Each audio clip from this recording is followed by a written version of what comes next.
Okay, so today's welcome to Medical Monday with Nutcray.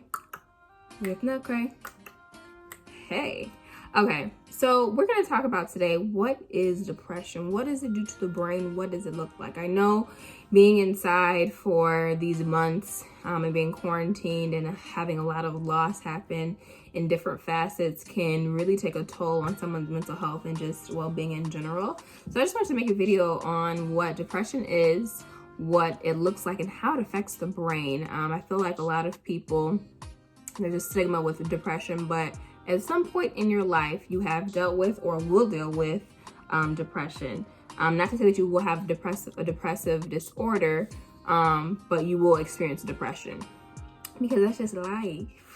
Unfortunately, we go through a lot during this thing called life. The simple definition of depression is it's a mood disorder that is characterized by different traumas and loss that happens in life. But there's also different levels of depression. There's major clinical depression, there's bipolar depression, there's a lot of different facets that it entails, and it can lead to a variety of other different conditions and physical ailments if it progresses too far. The brain is such a powerful organ in the sense that it reroutes and can kind of heal itself with help. Fun fact, I was talking about this to someone the other day. I was like, the liver is the only organ in the body that will regenerate itself, but the brain also can regenerate itself with assistance, whether that's through like training or chemical induced or whatever the case may be. So let's talk about what it does. So depression can affect the way that you think, act, feel, and behave, simply because it's chemically altering your brain and how it works. So things that used to be fun are now longer not fun. Things that you might have lack of ambition, lack of drive, all of a sudden you're just like, I've never been this person, this has never been a thing. And all of a sudden this is it. You might have super excess fatigue where you're just like, let me sleep all the time because I don't want to face life in this whatever is going on in your specific situation. You might have anxiety or increased, just your mind is always racing, just thoughts racing all the time. You might also have on the other end of sleeping too much, you might not be sleeping at all, or sleeping very little, or the sleep that you do get is not quality. You might also have difficulty making decisions, erraticness, just a couple of different things too. And you could also have, usually, I know during this time, people have been gaining weight because, you're at home eating and sleeping, repeating, eating, sleeping, repeating. So you might have increased weight. You might have decreased weight because you don't want to eat.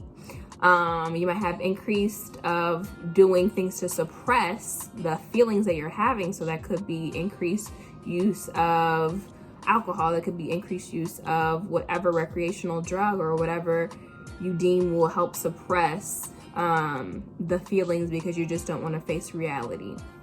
So there's there's just a lot of different aspects. Let's talk about like how your brain is affected and what it really does. Because some people would just be like, oh, you're depressed, like get over it, like just be happy. Well, that's easier said than done, because depression chemically alters your brain.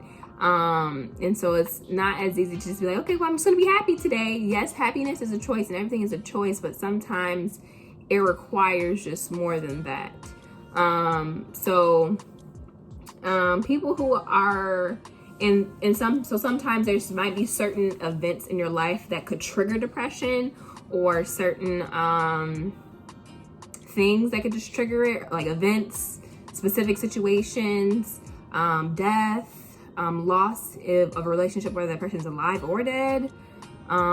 It could be change in like living situation and financial. It really could be anything that could trigger, a depressive state. And so people, if you have a family history of depression, you're more likely to have it, or any family history of any like mental disorder. You're more likely to have depression or like clinical depression where it's diagnosed. And hormone imbalance is a #1 placate factor, because when those hormones aren't balanced, there's a chemical imbalance in your brain, and that's just what it is. So some people are actually born without the balance. 3 different parts of the brain that are involved with like depression, mood function, memory. Those things are the hippocampus, the amygdala, and the prefrontal cortex. So the hippocampus, I'm gonna insert a picture.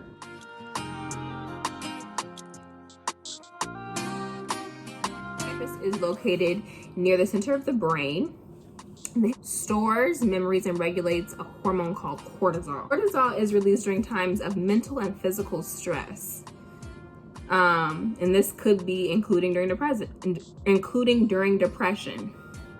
So the problem is when cortisol is released in excessive amounts. So when you have excessive amounts of that cortisol, it's all banks into the brain. It's like, whoa, oh my God. So when you have the excess cortisol for over a long period of time, especially in an adult, like already developed brain, what this can lead to is the production of less neurons, which leads to loss of memory and mood function as well. So the prefrontal cortex, like I said, is located in the very, very front. It says prefrontal, the very front of the brain. And it's responsible for regulating your emotions, making decisions, how your day is basically gonna play out. Like, you're gonna be happy, you're gonna be sad, you're gonna be making up an attitude today. You're like, don't try me, this is one of them days, please don't. And also forming new memories. So when the cortisol is released in excessive amounts, again, this causes that prefrontal cortex to shrink. So that means that your emotions are limited. Your ability to make new memories or lasting memories might be limited. And your making decisions becomes more difficult because you don't have now as much capacity as you did before to make those decisions, because it's being shrunken. And this is even exacerbated worse with a non-adult brain that hasn't already come into fully functioning, because they say before you turn 25, your prefrontal cortex is not even fully developed. So if you're imagine having like all this stress, trauma before turning 25, and you're already like at a disposition. So the amygdala, I love that word, amygdala. So I just try saying that 3 times fast. I love that. Is a part of the brain that facilitates emotional responses. So how you're gonna behave in different situations, especially when it deals with like pleasure and fear. Amygdala, contrary to the other 2 parts of the brain, actually enlarges when there is excess cortisol in the brain. So you could have more fear during times where you shouldn't be fearful, or you're more of a warrior. Or I can never say the word right. Warrior. And that could cause like disturbances in your sleep and your normal activities day to day. And it can also release irregularities in your other hormones throughout your body, leading to other complications, because when your hormones are off balance in your body, everything follows. Like, your brain is literally the control and command center for your body. Right next to, and then it's your heart. Your heart, keeps you alive, but your brain is the control center. So if that's off balance and that's not working how it should be, everything else is not working how it should be. There are different like treatment options for depression. There's obviously like they have selective serotonin selective serotonin uptake inhibitors. They have different medications that kind of play on your norepinephrine and epinephrine, as well as like dopamine and things like that. You can also take melatonin for sleeping, but those are all things that are like just temporary fixes. But for if you just have depression, but it's not like if you don't have like clinical depression. Most people with clinical depression do get on some type of medication, but if you're going through a depressive state or just have like increased sadness, then there's different options that you can use. It's definitely a good idea to seek some type of therapist to kind of talk out your emotions, because what you let sit will it's just a ticking time bomb waiting to explode. And it affects you whether you realize it or not. It's also really important to just get a good exercise. Exercise increases dopamine, and it's a really like it releases the happy hormones in your brain, so it allows you to feel better. You have a better body image if you're working out and you have a healthy, and not so that you'll be skinny, because necessarily being skinny doesn't mean that you're healthy. So, but you'll have a better body, and you'll be telling you like, oh my God, look at me.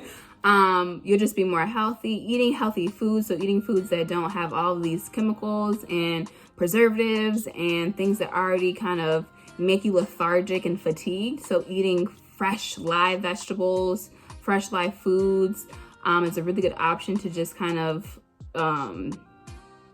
help balance that, because there's so many foods in this world that already cause different diseases. You don't want that to be a part of like the reason why you have extreme sadness or depression. I know it's sometimes good to have like comfort food for when you really just not feeling it, but it's good to indulge in that once in a while, but not like as an everyday.